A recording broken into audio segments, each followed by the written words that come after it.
Hello, everybody. Welcome to the segment of the show that we call the Throwdown, where we basically put two things in an arena where they fight to the death, and we have to decide which one comes out victorious. And this one, this is curated by the Council of Elders on our Discord channel, a group of folks who help Justin and I determine what should go to this, and we typically don't have any idea about what's going to be happening. I let them know, Danny Giovaninni of the SpongeBob Giovanninis will be on here, so I use that as sort of an inspiration. So this week's Throwdown is going to be good old Sandy Cheeks versus Squirrel Girl from the Marvel Universe. Now, they also provide us with stat sheets for these folks, so they can help us do a little bit of I love stats. Objective breakdowns. Danny, I feel like if anyone here knows the most about Sandy Cheeks, it would be you. Could you break down who Sandy Cheeks is and what her strengths and weaknesses are? Of course I could. Sandy Cheeks is a squirrel who lives underwater. She wears an astronaut space-like suit to breathe her air, and she lives in a tree dome in Bikini Bottom. She is a genius, an inventor, a scientist, but she is also a master of karate, or karate, as they say in the show.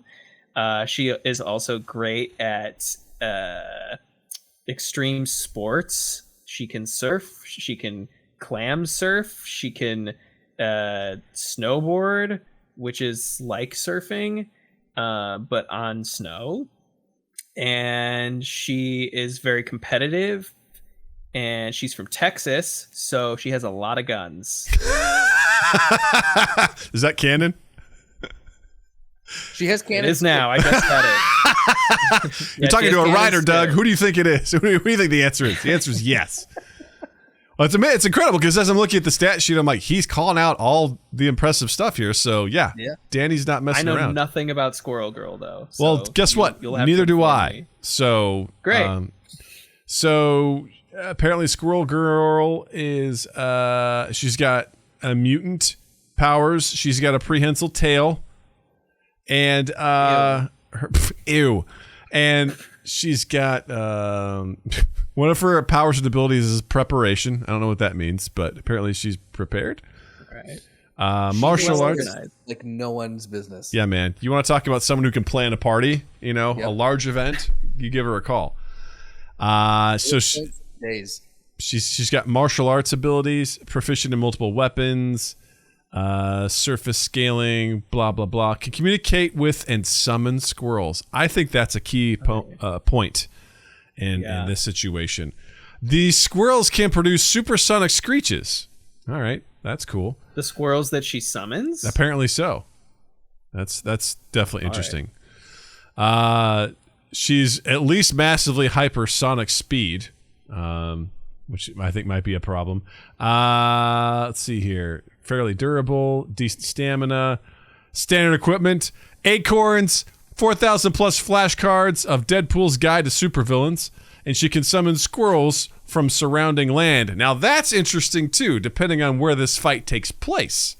Mm-hmm. Okay, I'd like to think if they take key phrase in there too. Yeah, because if they are, in water, she's probably going to die because she can't breathe, and Sandy Cheeks can. Also, Doug, what is her weakness? Her weakness is emotionally attached to her squirrels. So if you kill the squirrels, you kill her.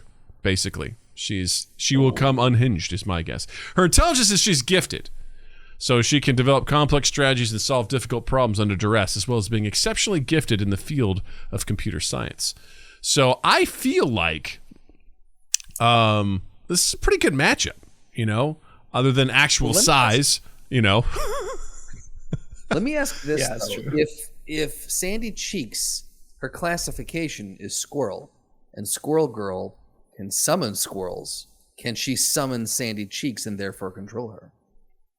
Well, does she control them or just make them run to her? Yes. Yeah, I think it says can summon. I don't get the idea that she necessarily controls them. But if she can, but they also do like screeches that she can make them do, I guess.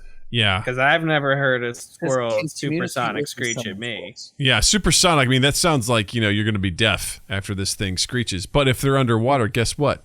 You're dead. They can't screech underwater. I mean, they could, but does supersonic go underwater? Justin, check that math. Yes.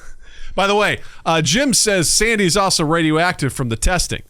She's was one of the animals they put on the ship. She survived, so she's going to kick Squirrel Girl's ass. That's Jim's line of thought, which I think we should... I will say, when Sandy hibernates, she goes into like a bear mode. Yes. Where she's like super feral and buff. Right. They do mention that she does have a rage power in berserk mode via being woken up during hibernation. She has a rage mechanic. Yeah, she's a comeback mechanic in her rage meter. So what I'm thinking is, in the situation where she's hibernating and Squirrel Girl summons squirrels, she gets summoned, woken up, she goes berserk mode. Now you got a bear squirrel. Yeah. Squirrel bear. Jervis says Sandy is Wolverine. Exactly. This is interesting because Squirrel Girl is also considered an extraordinary genius. So is Sandy. No, I'm sorry. What I meant was Sandy is that Squirrel Girl is gifted, which is great, but Sandy is like genius level stuff. So I think the trouble we run into here is size. Although this is a girl, right? So average. I don't know how old she is, but she's not huge or anything like that. And let's face it, she's 20. But she's a human. Yeah, and let's be honest. If a squirrel decided it wanted to attack us, we'd be terrified. Squirrels are fast. I saw a TikTok the other day of a squirrel that it was so mad it was hanging onto this construction guy's jeans and it wouldn't let go. And the guy's like pulling on it. He's like, this thing's really mad. It's just like, I'm not gonna let go. It was so pissed. I'm like, yeah, dude. If a squirrel decided it's coming for you, there's nothing you can do about it. That thing's gonna get to you. Like that's it, man. If you want to give super like gifted intelligence and also you add in some berserk, a rage mechanic on top of that with karate and martial arts, this squirrel is not only going to be full of rage, it's going to know the pressure points. It's going to know the spots where if it puts just enough pressure, it'll cut off blood to your brain. I mean, this... Can I also just say that Squirrel Girl, in her powers and abilities, has social influencing? I mean... She's got a couple million followers, presumably. Yeah. Actually, Jared asked a really good... You're going to summon a gang to beat up Sandy? You know what? I'd still put Sandy, because do those other squirrels know karate? I don't think so. That's true. So here's my argument, is that Sandy has a lot of inventions, and she's also... she lives within the logic of cartoons. Whereas I feel like Squirrel Girl lives in the logic of comic books, which is different. That's like within kind of reality. Yeah, we've talked about this before. Just, like, pull a thing out of hammer space. Exactly, like Toon Force is a real thing that usually it's like, well, that's overpowered. This is the person that's gonna win. Jared brings up a good point though. Okay. Jared asks, can Squirrel Girl summon ghosts, Doug? Because there's an ongoing inside joke that, I don't know, it was something that was taken out of context where, I was like, do people believe in ghosts? I was like, I don't, because someone's like, hey, that thing moved. I'm like, who knows? Maybe a squirrel got in there and moved it, and you didn't realize it, and the squirrel ran out. And it's like, hey, squirrels are ghosts. That kind of became an ongoing joke. Thanks for making me explain that to Danny, Jared. Appreciate it. Inside jokes are great when you have to explain them. I thought it was a great joke. I was just like, then as soon as I said, I saw Danny's face. Inside. Danny's like, what? Why would she summon ghosts? She's not a necromancer. That's the dumbest thing I've ever heard, Doug. But it was really, now really that good. you explain it, it's brilliant.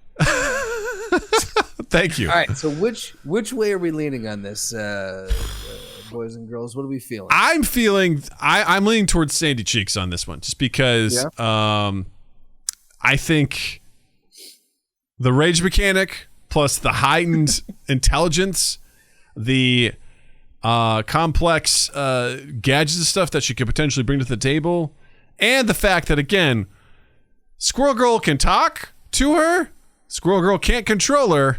And while she's probably used to squirrels, I don't know if she's used to this kind of squirrel just running right at you. And I imagine Squirrel Girl would tear through any other squirrels, although the supersonic screeching could be a problem. I don't know. That's a concern. She's probably got an invention for that, though. Right? Earplugs, you know? I mean, that's a pretty simple fix. Like, she's wearing a helmet. She can soundproof the helmet. She can, psychic wave proof the helmet too, so Squirrel Girl can't summon her. Canonically, we've had Sandy open like portals to other dimensions. Pretty much any gadget you can think of, we've probably given it to Sandy before. So she's got a lethal arsenal. I told you, she's from Texas. She has a lot of guns. Yeah. They're just not traditional guns. I also They're ray guns and portal guns. Squirrel Girl's ability to speak to squirrels will only do good when she's begging Sandy Cheeks for her life. Yeah. Yeah, it says, to be fair, Squirrel Girl can lift up to 25 tons. She's strong. Doesn't matter when a squirrel's coming right for your anus. Like, what are you going to do? I don't give a shit how much you lift. If a squirrel's going for you, like... Sandy's scrappy. Yeah. She'll do what it takes. Right. Yeah, I don't give a shit, man. If a squirrel's coming for your anus, you got to clench. Brilliant timing. Thank you. Yes. Yeah, I think it's got to be Squirrel Girl for the win. I'm feeling it, yeah. Or Sandy? That's what I meant. Squirrel Sorry. Girl or I'm sorry. I keep. No. It's Sandy Cheeks for the win. My bad. Danny, you on board? I'm biased, so yeah. Sandy Cheeks!